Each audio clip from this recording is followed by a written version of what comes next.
Ndagushimiye wowe tugiye kuba twabana muri ikiganiro, nizere ko rwose ikiganiro kiri buze kuba cyakuryohera gatanu kuri gatanu. Tugiye kuba twagaruka ku ikipe ya Rayon Sports ikomeje kuba yatsinda umuhisi n'umugenzi, ibyo byose tugiye kuba twabigarukaho gatanu kuri gatanu. Tugiye kuba twabasesengurira akantu ku kandi, mwandikemo ibitekerezo byanyu byose uko byakabaye rwose, ndetse na subscribe zanyu rwose mugende muziterekamo gatanu ku kandi, ubundi bwo tugende tubasesengurira ikipe ya Rayon Sports ku munsi w'ejo kabisa, ndetse n'uburyo ki bishobora kuzamera mu mikino nyafurika kabisa, tugenda tubasesengurira tubacukumburira ikipe yanyu mukunda cyane ya Rayon Sports. Nge mugiye kuba mwabana muri kiganiro ni Theogene Kwizera, iyi ni Kigali Sport. Nizere ko rwose subscribe yawe wamaze kuba wayiterekaho gatanu kuri gatanu. Yes, ndabashimiye mwebwe tugiye kuba twabana muri ikiganiro, nizere ko rwose kiri buze kuba cyabaryohera gatanu ku kandi. Reka twizamukire n'amakuru yacu. Amakuru yacu agiye kuba yagaruka ku ikipe yanyu mukunda cyane, Murera kabisa, tuba tugiye kuba twaganiraho muri aka kanya. Ikipe rwose ikomeje kuba yatitiza umukeba, murabizi ko rwose ikipe ya APR rwose iri gushaka kwifana mu mikino ya Super Coupe. Nta kindi abakunzi ba ikipe ya Rayon Sports ndagira ngo mbabwire ko ikipe ya APR n'ubwoba. Ibi bishatse kuvuga ubwoba, n'ubwoba kabisa. Ikipe ya APR ifite ubwoba bukomeye cyane ikipe ya Rayon Sports, dore ko iri gukubita umuhisi n'umugenzi. Wowe kanda subscribe hano kuri Kigali Sport kugira ngo uzajye ubona amakuru meza cyane agaruka ku ikipe yanyu Isaro ry'Inyanza hariya guturuka hariya mu majyepfo kabisa, tugenda tuyabashacamburira. Wowe icyo nagusabye ni ugushyiramo komenti igaruka uvuga kuri ikiganiro kigiye kuba twaganiraho, uvuga ku ikipe ya Rayon Sports uburyo cyuyumva kabisa. Subscribe yanyu mugenda muyiterekamo gatanu kuri gatanu. Reka tuze mu kanya gato, mu masegonda make cyane, tugenda tubacicamburira n'amakuru ya ikipe ya Rayon Sports.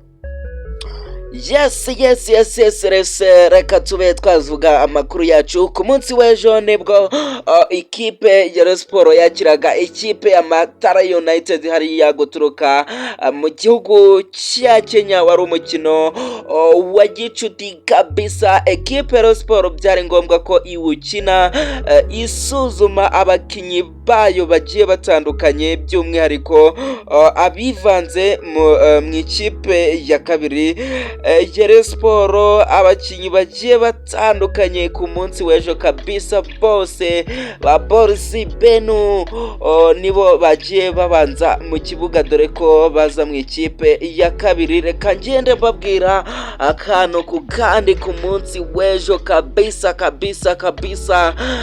tugende tubacacamburira amakuru ya ikipe ya Rayon Sports. Ku munsi w'ejo rwose ikipe Rayon Sports yitwaraga neza, itsinda Madara United ibitego 3-0. Boris Beno ku munota wa 40 yashyiragamo igitego, biza kuba byarangira rwose igice cya mbere kirangiye ikipe ya Madara United bayitsinze igitego 1-0. ku minota usaga 80 ndetse n'uwa 90 hafi aho, umusore bita Iradukunda Eri 3 yatsinze igitego igitego rwose cya koroneri, ndetse n'umusore bita udasanzwe guturuka muri hariya rwose mu burasirazuba, na wundi ni Kizigenza gutsinda ikipe ya Gor Mahia ni ibintu bidasanzwe.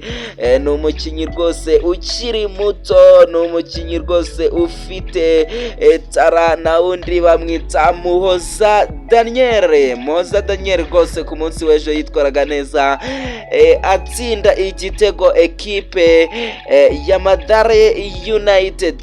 Bishatse kuvuga iki rero? Bishatse kuvuga ko rwose shampiyona y'u Rwanda, by'umwihariko igihugu cy'u Rwanda, ikipe ya Rayon Sports rwose iri kubaha ubutumwa bukomeye cyane, dore ko rwose nta ikipe mu Rwanda yari yakina imikino nk'iya Rayon Sports, cyangwa se niba yanarayikinye ibe yayitsinda. Bishatse kuvuga ko ikipe ya Rayon Sports uyu mwaka izatanga challenge kabisa ikomeye cyane ku ma ekipe yo mu Rwanda, tutibagiwe ama ekipe yo muri CAF Confederation Cup. Ikipe ya Rayon Sports rwose ikomeje kuba yabyitwaramo neza, igenda itsinda amakipe yo mu Rwanda ndetse no hanze. Ikipe ya APR niyo yari ikurikiweho, cyangwa se ikipe ya Polisi, ariko biri kugenda byanga ikipe ya APR rwose igenda yikuriramo akarenge, iri kugenda yivana muri Super Cup kabisa, igenda ivamo.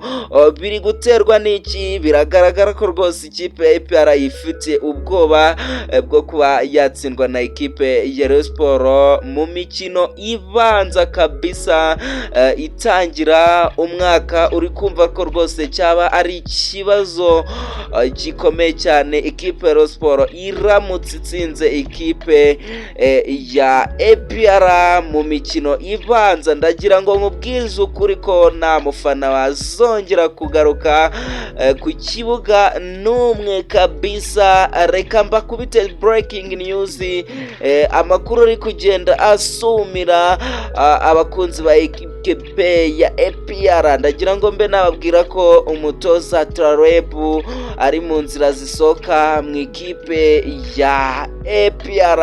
Umusaruro rwose ukomeje kuba muke, niyo mpamvu ekipe ya APR ishaka kuba yakeguga cyangwa se yakirukana uyu mutoza Trarebu ukomeje kuba watanga umusaruro mukeya cyane mu ikipe ya APR. Ese wowe urabibona ute?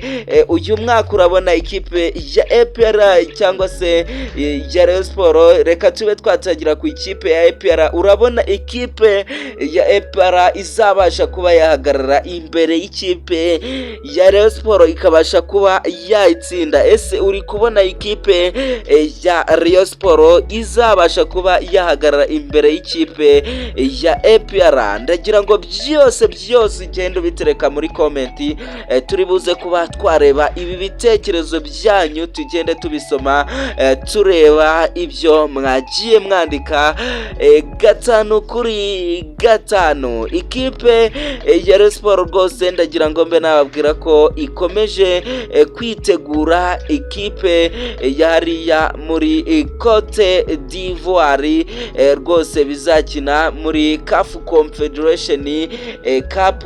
Ni ikipe rwose nayo itoroshye, ni ikipe ikomeye, ntago bagomba kuba bayisuzugura.